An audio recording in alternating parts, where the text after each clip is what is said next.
Halo semuanya, terima kasih banyak buat yang selalu setia dengerin alur cerita film bersama Kang No di channel ini. Dan selamat datang buat yang baru saja gabung. Di video kali ini, Kang No akan menceritakan kisah seorang pria pengangguran yang bernasib sultan dan berkesempatan mendapatkan warisan hingga 30 miliar yuan. Atau jika dirupiahkan, kira-kira sekitar 60 triliun rupiah.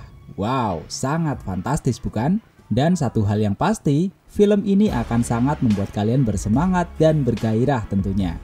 Dan seperti apa kisahnya, kita langsung saja masuk ke alur ceritanya.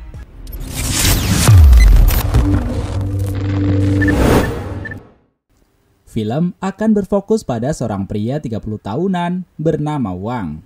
Ia adalah seorang kiper sepak bola di sebuah tim lokal pada sebuah kota di mana ia tinggal saat ini. Terlihat ia sedang berbicara kepada seorang bos bernama Mr. Jin tentang sebuah pekerjaan yang akan ia lakukan. Mr. Jin mengaku banyak tahu tentang Wang yang sudah bermain sepak bola selama 20 tahun terakhir dengan gaji yang pas-pasan. Karena pernah mendapatkan kartu merah, Wang bahkan rela menyamar menjadi wanita agar dapat mengikuti turnamen sepak bola wanita. Tidak hanya itu, bahkan pekerjaan menjadi foto model tanpa busana pernah ia lakukan asalkan bisa cuan. Kali ini Mr. Jin menunjukkan sesuatu yang ada di balik tudung saji yang ternyata terdapat uang senilai 200.000 yuan yang setara dengan 400 juta rupiah. Wow! Wang pun seketika terbelalak melihatnya. Mr. Jin menyuap agar tim bolanya bisa menang dengan membiarkan timnya memasukkan 3 gol saja. Hal itu membuat Wang menjadi berat hati untuk melakukannya karena ia harus memilih apakah merelakan kehormatan timnya atau mendapatkan cuan 200.000 yuan tadi. Namun setelah Wang mikir-mikir, ia pun memutuskan untuk menolak tawaran suap itu. Namun meskipun sudah menolaknya, pada saat pertandingan berlangsung gawangnya kebobolan hingga 5 gol. Alah. Dan hal tersebut membuat Mr. Jin tertawa lepas. Hal itu membuat supporter timnya marah-marah dan menganggap Wang telah menerima suap dari tim lawan, hingga pelatihnya pun merasa kecewa kepada Wang. Namun tim lawan menjadi sangat senang karena hasil 5 golnya berkat Wang sehingga ia pun dilempar-lempar ke atas langit sebagai bentuk perayaan. Keesokan harinya, sahabat Wang bernama Qiang yang lagi OTW ke apartemen Wang setelah berkali-kali menelpon Wang namun tak kunjung diangkat. Awalnya Qiang mengira bahwa Wang akan melakukan hal konyol setelah mendapatkan fitnah sana-sini. Namun setelah Qiang mendobrak pintu kamarnya, ternyata Wang hanya sedang membetulkan bohlam lampu di kamarnya. Sebagai sahabatnya, Qiang mencoba memberikan semangat dan motivasi kepada Wang dan meyakinkannya kalau si pelatih tidak akan memecatnya. Tapi setelah memastikannya dengan bertemu langsung dengan si pelatih, ternyata ia memutuskan untuk memecat Wang dengan tuduhan menerima suap. Dan posisinya sekarang sebagai kiper kini telah digantikan oleh seekor anjing. Hal itu membuat sahabatnya menjadi kesal dan ia mengancam akan berhenti dari timnya. Dan ternyata itu pun langsung diiyakan sama si pelatih. Sehingga kini mereka sama-sama galau karena sudah menjadi pengangguran. Ketika mereka berhenti di sebuah bangjo, tiba-tiba ada burung yang cerot sembarangan di kaca mobil mereka dan menganggap itu adalah pertanda keberuntungan. Namun ternyata tiba-tiba melintas seorang pria yang berpura-pura mengalami kecelakaan gara-gara ditabrak oleh mobil mereka. Dan ia pun meminta ganti rugi senilai 800 yuan atau setara dengan 1,7 juta rupiah. Merasa kesal atas pura-puranya, Wang dan Qiang akhirnya menghajar pria itu. Di tengah aksinya itu, datanglah seorang cewek cantik nan imut yang melihat kejadian tersebut. Ia pun langsung merekam video itu agar menjadi viral. Meskipun Wang dan Qiang sudah menjelaskan kalau pria itu adalah pemeras, namun orang-orang di sekitarnya lebih percaya kepada si pria itu. Apalagi melihat aktingnya yang sangat ciamik. Alhasil, semua orang mencaci maki Wang dan juga Qiang agar dipenjara. Dan akhirnya mereka pun berakhir di balik jeruji polsek setempat. Namun tak lama setelah itu, datanglah seorang polisi untuk memberitahukan kalau sudah ada orang baik yang membayar uang dendanya sehingga mereka berdua pun bisa dibebaskan. Ternyata orang baik itu adalah Mr. Jin. Mereka pun satu mobil bersama Mr. Jin, dan Mr. Jin mengatakan kalau dia bukanlah pemilik sebuah tim bola, namun itu hanya menguji Wang saja. Selanjutnya, Mr. Jin menyuruh Wang untuk bersiap-siap karena sebentar lagi dia akan mendapatkan sebuah misi. Dimulai dengan pergi ke sebuah perusahaan asuransi besar, namun hanya Wang saja yang diperbolehkan masuk, sementara sahabatnya ditahan sama Pak Satpam. Wang kemudian bertemu dengan dua orang petinggi perusahaan itu di sebuah ruangan besar. Dan disitulah Mr. Jin mulai melakukan pembahasan tentang kakeknya yang memiliki adik, atau disebut kakek kedua. Namun kakek kedua kini telah berpulang ke rahmatullah dan Wang baru tahu kabar itu sekarang. Setelah Mr. Jin menyampaikan kalau kakek keduanya adalah seorang sultan asuransi, Wang pun menjadi kaget saat mengetahui bahwa Wang disebut-sebut sebagai pewaris tunggal kakek kedua. Namun, Wang diminta agar jangan senang dulu karena ada wasiat dalam bentuk video yang harus ia lihat. Sang kakek meminta Wang agar menghabiskan 1 miliar yuan dalam waktu 1 bulan, yang mana itu nilainya setara dengan 2 triliun rupiah. Dan jika Wang sanggup melakukannya, dia bisa mewarisi 30 miliar yuan yang memiliki nilai setara dengan 60 triliun rupiah. Tentu saja semua itu ada persyaratan yang harus Wang taati. Di antaranya, Wang harus menghabiskan uang itu secara legal di dalam kota ini saja. Dan dalam sebulan kemudian tidak boleh ada aset kekayaan yang masih tersisa. Syarat yang kedua, Wang tidak boleh memberikan hadiah atau menyumbangkan. Jadi Wang harus menghabiskan sendiri setiap lembar uangnya. Yang ketiga, Wang tidak boleh menyewa lebih dari 100 orang untuk menjadi bodyguard-nya. Yang keempat, tidak boleh menghancurkan barang-barang berharga dan tidak boleh membeli sesuatu melebihi harga tertinggi di pasaran.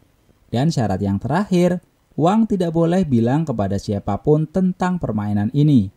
Setelah menjelaskan syarat dan ketentuannya, si kakek memberikan 2 pilihan kepada Wang. Apakah Wang akan mengambil 10 juta yuan yang setara 20 miliar rupiah dan pergi seolah tidak terjadi apa-apa, atau Wang mendapatkan uang yang lebih besar, yakni sekitar 60 triliun rupiah dengan menerima tantangan tadi.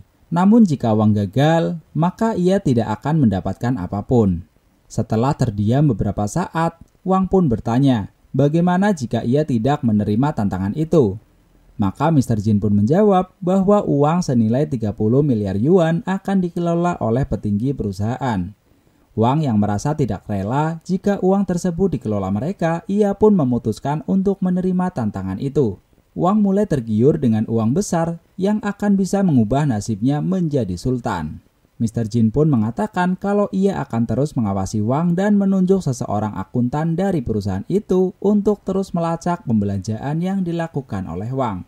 Kemudian Mr. Jin juga mengingatkan kepada Wang agar tidak macam-macam dengan akuntannya. Jangan berani menyuapnya karena jika ketahuan curang, Wang akan kehilangan hak atas warisannya. Tak lama kemudian datanglah seorang akuntan yang berparas cantik nan jelita. Yang tidak disangka-sangka ternyata dia adalah cewek yang merekam video kejadian di jalan waktu itu bernama Xiaozu.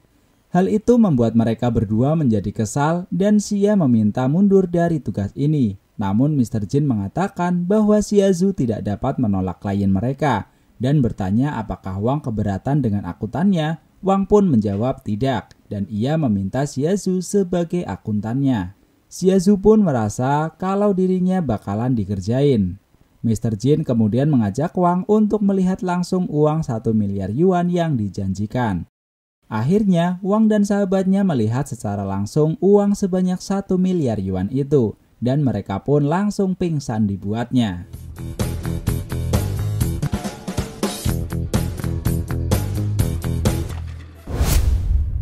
Setelah siuman, mereka membawa uang itu dengan teriak-teriak kegirangan, sehingga seorang satpam memarahi mereka.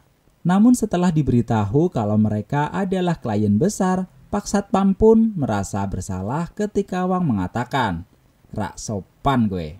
Wang kemudian bertanya apa yang bisa Satpam lakukan, dan setelah merasa pas dengan kriterianya, ia pun merekrutnya untuk menjadi salah satu bodyguard. Wang juga meminta agar ia mengajak semua rekannya untuk ikut bergabung menjadi bodyguard-nya. Hal itu membuat para satpam jungkir balik saking senangnya karena akan digaji lebih besar. Wang dan sahabatnya kemudian kembali ke tempat latihan bola, di mana Wang hendak menyewa mereka untuk menjadi pendukungnya. Hal itu membuat sang pelatih tertawa terkekeh-kekeh akan kehadiran mereka berdua. Dan tertawanya semakin terbahak ketika Wang mengatakan kalau sekarang ia adalah seorang miliarder. Namun Wang menggunakan kesempatan ini untuk mengungkapkan unek-uneknya kalau si pelatih telah mengasingkannya dan sekarang dia tidak perlu bersembunyi lagi. Wang juga mengatakan kalau ia akan mengundang tim hebat untuk bermain bersama mereka dan bertanding secara sungguhan bersama mereka. Alhasil si pelatih merogoh kocek dan memberikan sejumlah uang kepada Wang untuk mengecek kewarasannya. Namun setelah Wang memanggil alat berat untuk mendekat, ternyata bukannya menggusur tempat latihan itu, melainkan mengeluarkan uang yang sangat banyak. Dan itu membuat sang pelatih sangat lemas. Setelah berhasil mengajak tim bolanya, Wang dan kawan-kawan lalu bersenang-senang dengan konvoi menggunakan mobil-mobil mewah yang Wang sewa. Di kesempatan itu, Wang mencoba menggoda Xia Zhu kalau dia tidak akan dapat pasangan kalau terus-terusan cemberut. Namun Xia Zhu mengaku kalau dirinya sudah memiliki seorang kekasih yang hanya orang biasa dan tidak sekaya Wang.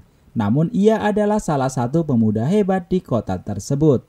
Hal itu membuat Wang tertarik untuk menyewanya dan menyuruh melakukan sesuatu permintaannya.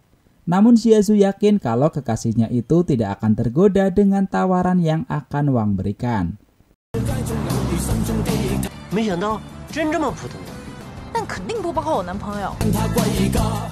Setibanya di sebuah hotel yang sangat mewah, Wang dan lainnya menjadi terkagum-kagum melihat hotel itu. Karena ternyata hotel tersebut adalah hotel termahal di kotanya. Ketika seorang manajer datang mendekati mereka, Wang berkata kalau dirinya akan mengajak semua teman-temannya untuk makan-makan dan hendak menyewa keseluruhan dari hotel ini untuk menjadi tempat penginapan selama 1 bulan. Si manajer pun mentertawakan Wang karena biayanya adalah 200.000 yuan per hari dan berpikir kalau Wang tidak mungkin mampu membayarnya. Awalnya Wang hitung-hitung dulu, namun karena dia memang tidak jago hitung-hitungan, akhirnya ia pun menjawab kalau ia bisa melunasinya. Hal itu sontak membuat sang manajer sejenak terdiam, tercengang dan akhirnya mempersilahkan mereka untuk menikmati hotel mewah itu.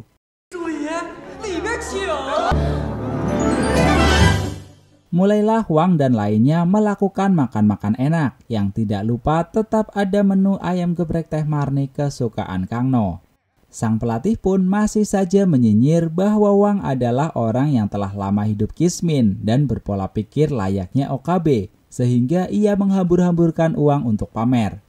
Wang kemudian mengumumkan sesuatu, yaitu ia hendak membuat sebuah perusahaan investasi baru dengan tujuan untuk berinvestasi pada impian orang yang belum terwujud di dunia ini. Wang menunjuk sahabatnya sebagai CEO-nya. Karena Wang tahu bahwa sahabatnya itu sebenarnya orang yang jenius dengan IQ tinggi dalam hal investasi. Hanya saja ia suka diremehkan oleh banyak orang.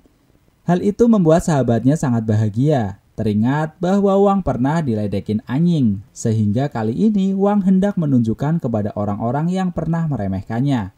Setelah itu Wang melakukan cukur rambut dengan biaya yang sangat fantastis. Keesokan harinya, ia mendapati kabar bahwa tim bola yang hebat itu telah menerima tawarannya untuk melakukan pertandingan bola. Namun Xia Zhu mulai heran dengan uang yang dihambur-hamburkan Wang, karena dari semua uang yang sudah dikeluarkan tidak satu pun yang menjadi milik Wang. Sehingga Xia Zhu mengingatkan kalau begini terus Wang bisa miskin kurang lebih dalam 6 bulan. Hal itu justru membuat Wang berpikir keras untuk menghamburkan uang lebih banyak lagi.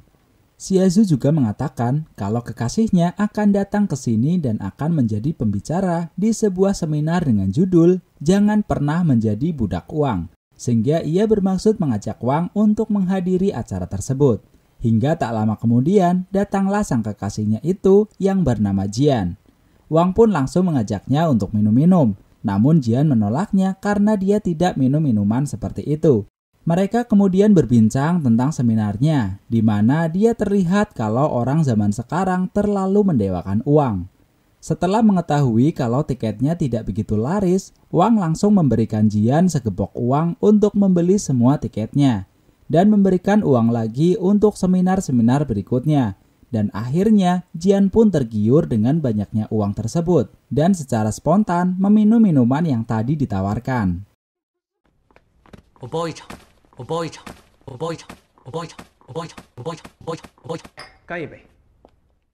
Jian kemudian bercerita kalau dirinya pernah kuliah jurusan desain halaman di luar negeri dan melihat kalau tanaman di hotel itu kurang terawat sehingga Wang pun memutuskan untuk membeli jasanya agar mengurus tanaman itu. Melihat cowoknya yang sudah terlena dengan uang, Xiaozu pun marah dan meminta putus. Wang kemudian pergi ke kantor investasi sahabatnya, di mana ia mau membeli semua saham yang ada dengan tujuan untuk merugi sebanyak mungkin. Tak lama kemudian datanglah seorang warga yang mau menunjukkan proyeknya setelah ia tertarik dengan iklan perusahaan investasinya di kota itu. Berharap Wang dapat tertarik untuk berinvestasi terhadap proyeknya itu. Meskipun produk demonya terlihat norak dan terindikasi bahwa orang tersebut adalah ODGJ, Wang sangat tertarik untuk berinvestasi ke proyek tersebut dan membuat si ODGJ jingkrak-jingkrak kegirangan. Hal itu membuat Xiaozu sangat penasaran dengan tujuan sebenarnya dari Wang. Namun dengan ringan, Wang mengatakan kalau menyimpan banyak uang hanya akan membuat orang jadi sinto gendeng kalau tidak digunakan untuk meraih impiannya. Alhasil banyak orang yang meminta bantuan kepada Wang untuk mewujudkan mimpinya. Wang mengatakan bahwa semakin susah impian mereka, maka itu semakin baik, sehingga membuat banyak orang bergembira karena impiannya bisa segera terwujud.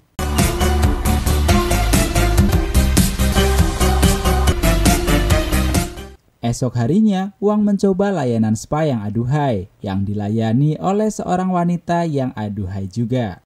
Di mana setelah Wang memintanya agar berhenti, si wanita malah mengira kalau Wang belum puas dengan pelayanannya, sehingga ia pun mulai menggoda-goda Wang. Namun Wang mengatakan bahwa hal tersebut adalah perbuatan ilegal di negaranya dan membuat si wanita tertawa mendengarnya. Saat ia terus menggodanya, tiba-tiba Xiaozu datang dan melihat mereka berdua, sehingga seketika kaget dan mengira bahwa mereka berdua sedang hihihihi. Sebelum ia memberitahukan tentang sebuah pertemuan untuk Wang. Setelah kejadian salah paham itu, Wang tidak mengetahui bahwa si wanita petugas spa adalah suruhan dari dua petinggi perusahaan asuransi untuk menguji keimanan Wang. Wang dan Xiaozu kemudian pergi ke taman, di mana Wang disambut santun oleh para wanita petugas kebun, termasuk Jian yang kini telah menjadi tukang kebun. Kemudian saat Wang hendak menggunakan semua lapangan golfnya, ia bertemu dengan kedua petinggi itu, yang kebetulan sedang berada di sana. Namun mereka berdua tidak diperbolehkan ikut makan siang di acara Wang, karena Wang ingat bahwa ia hanya boleh mentraktir orang yang ia sewa saja. Sehingga Wang memberikan sajian mie instan yang ia beli dengan uangnya sendiri.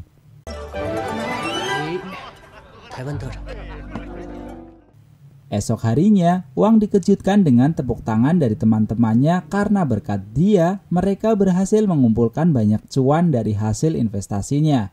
Mulai dari saham sampai proyek yang gak jelas dari seorang ODGJ yang ternyata produknya laris di pasaran. Ini justru membuat Wang menjadi pingsan, karena ia berpikir setelah menghambur-hamburkan banyak uang untuk investasi yang ngasal, uangnya bisa cepat habis dalam sebulan. Namun ternyata uangnya malah berlipat ganda hasil dari investasinya. Alhasil ia pun pusing 7 keliling yang membuat semua orang menjadi terheran-heran. Namun tidak untuk kedua petinggi tadi yang malah tertawa terbahak-bahak melihat penderitaannya. Di malam hari, Wang hendak membakar semua uangnya. Namun sialnya, koreknya tidak kunjung menyala. Ia kemudian mencoba meminjam korek kepada seseorang yang ternyata itu adalah kakek kedua yang sedang mencoba membakar uang lebih banyak. Ternyata hal itu hanyalah mimpi semata.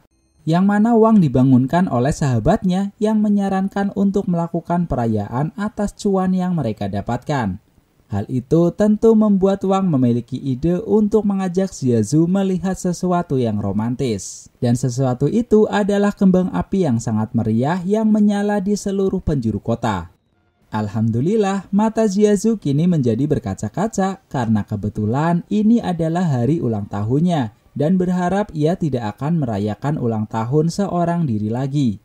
Sekarang harapannya menjadi kenyataan. Momen bahagia dan mengharukan itu tidak hanya dia dan Wang saja yang merasakan, namun semua orang turut bahagia.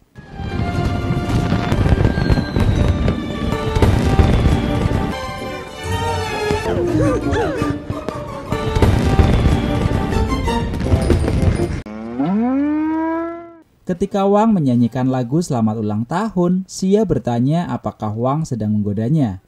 Dan Wang pun hanya menjawab, iya sajalah. Xiaozu kemudian menyampaikan kalau mereka dilarang berhubungan romantis. Xiaozu juga meminta agar Wang tidak menyukainya karena jelas dunia mereka berbeda. Jadi Xiaozu meminta agar tidak lagi menghambur-hamburkan uang hanya untuk dirinya.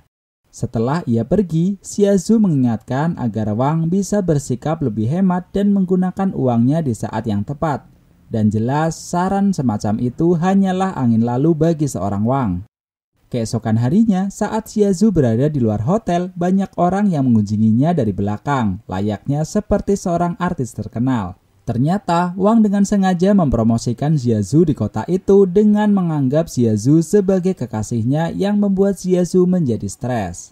Namun setelah ia melihat seseorang yang pura-pura mengalami kecelakaan ketika ia berada di dalam taksi, ia baru menyadari bahwa aksi orang itu adalah suruhan Wang. Sebagai pertanda bahwa itu adalah momen pertama kali mereka bertemu di jalanan. Hal itu membuat Xiaozu memberikan respon positif kepada perasaan Wang dengan memintanya untuk mengajak dirinya ke acara konser artis favoritnya. Hal itu membuat Xiaozu menjadi sangat bahagia karena impiannya terwujud, dilanjutkan berkencan sepulang acara konser. Malamnya saat tengah berduaan di suasana hujan, Wang tertidur dan mengigo yang mengejutkan. Dia bilang kalau Xiaozu sangatlah cantik. Tapi Xiaozu tak mendengarnya karena ia sedang asik mendengarkan lagu favoritnya. Sehingga Xiaozu mencoba lebih dekat untuk memastikan ulang. Namun saat ia mendekat, Wang malah menggigo kalau Xiaozu sangat cantik secantik sisa uangnya sekarang. Dan itu membuat Xiaozu merasa kesal. Di tempat lain, kedua petinggi asuransi mulai membeberkan rahasia tujuannya Wang ke Jian. Gara-gara Wang menggunakan begitu banyak media guna menunjukkan cintanya kepada Xiaozu. Kedua petinggi itu mengatakan kalau sebenarnya Jian dan Xiaozu adalah korban dari Wang agar dia bisa menghambur-hamburkan uangnya. Untuk kemudian meminta bantuan Jian agar Wang gagal dalam tantangannya itu. Awalnya Jian menolaknya karena alasan pendidikannya. Namun setelah diperlihatkan dengan segundukan uang yang sangat banyak, raut wajahnya pun seketika sumringah. Dan lagi-lagi ia tergiur dengan tawaran itu. Suatu hari, Wang mendapati kabar bahwa sahabatnya tidak mau berlatih bola lagi dan malah menghasilkan cuan 2 kali lipat lebih banyak dari sebelumnya. Hal itu kembali membuat Wang menjadi sangat stres dan kesal sehingga ia pun langsung pergi dari sana untuk segera melakukan sesuatu yang lebih absurd lagi.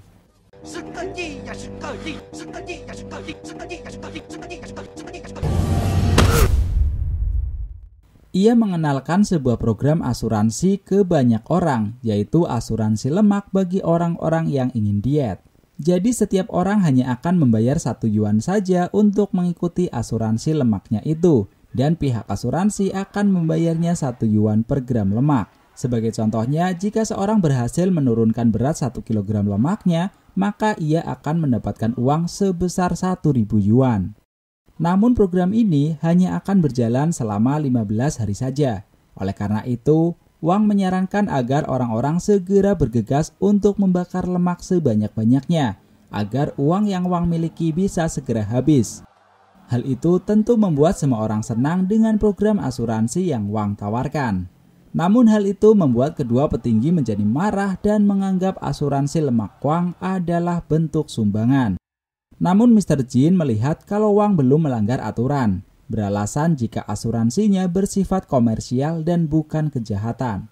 Mulailah iklan-iklan tentang asuransi lemak itu bermunculan di berbagai baliho dan media, sehingga banyak orang yang berbondong-bondong ke tempat asuransi untuk mendaftarkan diri mereka dan didata berapa berat badan mula-mula.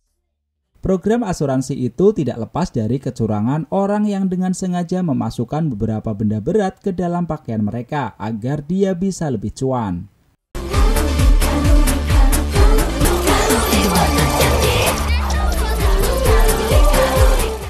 15 hari kemudian, setelah banyak orang yang melakukan program diet, mereka kembali ke tempat asuransi untuk mendapatkan cuan dari hasil penurunan lemak yang mereka lakukan. Hal itu membuat persediaan uang semakin sedikit dan lama-lama habis. Hal itu membuat sahabatnya menangis sedih karena perusahaan investasinya yang bangkrut seketika. Dan sekarang tiba waktunya untuk pertandingan bola melawan tim hebat yang sudah direncanakan sebelumnya, yang bertempat di sebuah stadion bola yang sangat membahana. Namun ternyata terdapat sesuatu yang aneh dengan lapangan itu. Ada huruf H besar dan usut punya usut itu adalah lapangan parkir helikopter milik Wang secara spesial. Ketika pertandingan dimulai, tim bola Wang sudah mengetahui kalau tim lawan adalah tim yang sudah sangat hebat. Jadi tim Wang pun melakukan apa saja demi bisa menang. Mulai dari memprovokasi pemain bintang agar ia mendapatkan kartu merah, sampai membentuk lingkaran berputar guna mencegah tim lawan mendapatkan bola, yang ternyata tidak dianggap sebagai suatu pelanggaran oleh wasitnya. Namun pada akhirnya rencana mereka pun gagal karena setelah itu tim lawan terus menyerang gawang tim Wang. Dengan dihadang oleh semua tim Wang sampai-sampai pada kena pukulan bola semua. Sementara di bangku penonton, Xiaozu melihat ada Jian di kejauhan dan teringat kalau masih ada laporan keuangan yang belum ia laporkan. Hal itu membuat Jian kesal sehingga ia pun memberitahukan rahasia sebenarnya di balik Wang yang suka menghambur-hamburkan uangnya. Jian juga mengatakan kalau Wang mengejar Xiaozu bukan atas dasar cinta, melainkan hanya memanfaatkan belaka. Mendengar hal itu, Xiaozu menjadi sangat kecewa dan sakit hati. Oleh karenanya, ia pun langsung pergi untuk mengadu semua hal itu kepada Mr. Jin. Jian yang melihat hal itu segera mengejarnya supaya misi terselubungnya untuk mengacaukan Wang tetap berjalan. Di saat itu, pertandingan bola pun telah berakhir dengan hasil skor 0 untuk tim Wang dan 9 untuk tim lawan. Namun karena tim lawan gagal mencetak gol sampai 10, tim Wang pun tetap dinyatakan sebagai pemenang pertandingan. Karena bagaimanapun juga ini adalah sebuah pertandingan yang diatur secara eksklusif oleh Wang untuk senang-senang saja. Setelah pertandingan usai, Wang menerima telepon dari Xiaozu. Namun suaranya di sana bukanlah suara Xiaozu, melainkan seseorang yang mencurigakan yang mengaku sudah menangkap kekasihnya. Dia meminta Wang untuk membawakan banyak uang jika ingin kekasihnya tetap selamat. Wang pun langsung bergegas menuju tempat dua petinggi asuransi itu karena menduga penculiknya diatur oleh mereka. Awalnya mereka bilang tidak tahu apa-apa, namun setelah mereka disetrum menggunakan raket nyamuk, barulah mereka mengetahui kalau mereka membayar Jian untuk mempermainkan tagihan Wang. Hingga tak lama setelah itu, Wang pun menerima video call dari si penculik yang ternyata bukan Jian penculiknya, melainkan orang lain. Lah, ia meminta agar Wang segera membawa uang 10 juta yuan untuk pembebasan kekasihnya sebelum jam 6 malam. Dan memperingatkan Wang agar tidak macam-macam seperti melapor kepada pihak kepolisian. Kedua petinggi juga memperhatikan kalau Wang memberikan uang tersebut kepada penculik, maka Wang akan melanggar peraturan tantangan itu, sehingga Wang hanya boleh menggunakan uang itu untuk dirinya sendiri. Jika melanggar, maka warisan 30 miliar yuan akan hangus. Karena uang sebanyak itu akan sangat cukup untuk membuat orang melupakan masalah keuangan yang kerap dirasakan oleh banyak orang.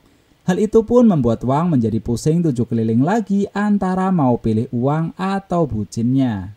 Sementara di tempat si penculik, ternyata hanya seorang suruhan Mr. Jin yang ingin melihat bagaimana ia mengatasi ujian terakhirnya. Xiaozu berpikir pasti Wang akan lebih memilih uang daripada dirinya. Namun Mr. Jin mengatakan kalau uang itu dingin, sedangkan tangan dan pelukan sang kekasih itu adalah hangat. Mr. Jin kemudian menerima telepon langsung dari Wang yang diminta untuk menghentikan tantangannya karena ada orang yang terancam akan habis hidupnya jika Wang tidak memberikan uang. Namun Mr. Jin membalas kalau apapun yang terjadi tantangan tetap tidak bisa dibatalkan. Hal itu membuat Wang menjadi marah-marah. Akhirnya Wang pun merasakan stres yang sangat berat. Ia kemudian minum marjan, wedang ronde, sirup jahe, petralet hingga pertamax sepuasnya yang dilanjutkan berkaraoke. Setelah jam menunjukkan pukul 6 malam, Mr. Jin dan kawan-kawan hendak turun dari bangunan. Namun tepat sebelum itu ternyata Wang datang menemui mereka dengan membawa uang permintaannya. Dia datang sambil menangis-nangis menyuruh si penculik untuk melepaskan Xiaozu dan membawa semua uang haram itu. Alhasil Wang diberi tepuk tangan oleh semua teman-temannya dan ia pun lulus di ujian terakhirnya itu. Karena dia yang lebih memilih rasa kemanusiaan daripada untuk uang semata. Mereka kemudian memutar video pesan dari si kakek kedua. Namun operatornya salah memutar video yang diputar jika Wang gagal dalam tantangannya. Dalam video yang sebenarnya, kalau Wang layak menerima uang warisannya dan berharap semoga Wang bahagia. Ini membuat Wang bertanya kenapa kakeknya tidak mempunyai istri. Yang dibalas oleh Mr. Jin kalau sebenarnya dia sendirilah istri dari si kakek yang sekarang sudah mengubah jenis kelaminnya. Waduh. 1 tahun telah berlalu. Terlihat Wang dan Xiaozu pulang dari halan-halan traveling keliling dunia. Dan ternyata mereka sudah menikah dan Xiaozu tengah hamil anak pertama mereka. Sekarang ia akan menyumbang semua sisa warisan uang kakeknya untuk beramal agar lebih bermanfaat bagi kebanyakan orang yang membutuhkan. Namun tepat sebelum mendatangani lembaran sumbangan itu, tiba-tiba Xiaozu merasa perut besarnya terasa sakit, yang menandakan kalau anak mereka akan segera lahir ke dunia. Hal itu membuat mereka teringat kalau mereka belum menyiapkan apa-apa untuk menyambut kehadiran sang buah hati. Sehingga Wang mengkoreksi nilai sumbangannya untuk alokasi anak mereka yang tentu saja diperbolehkan oleh ibu petugasnya. Namun ternyata Wang mengoreksi begitu lama karena Xiaozu merinci kebutuhan dan keinginan mereka untuk anak mereka, mulai dari kecil hingga besar nanti, yang membuat si ibu pelayan ambil zakat sampai ketiduran. Hingga akhirnya Wang menjadi pusing 7 keliling lagi dan berpendapat kalau mereka lebih baik memiliki anak cewek saja karena anak cowok lebih banyak menghabiskan banyak uang. Lah, emang bener ya? Dan film diakhiri dengan rincian RAB yang sudah rampung. Namun Xiaozu kepikiran bagaimana kalau mereka memiliki anak yang kedua. Hingga akhirnya si ibu amil zakat pun pingsan. Lah. Pada akhirnya nggak ada uang yang mereka sumbangkan. Wak. Film paling parah. Dan sudahlah, sekian dulu dari Kang No. Jangan lupa di subscribe bagi yang belum, like dan tinggal komennya yang bermanfaat. Bye bye.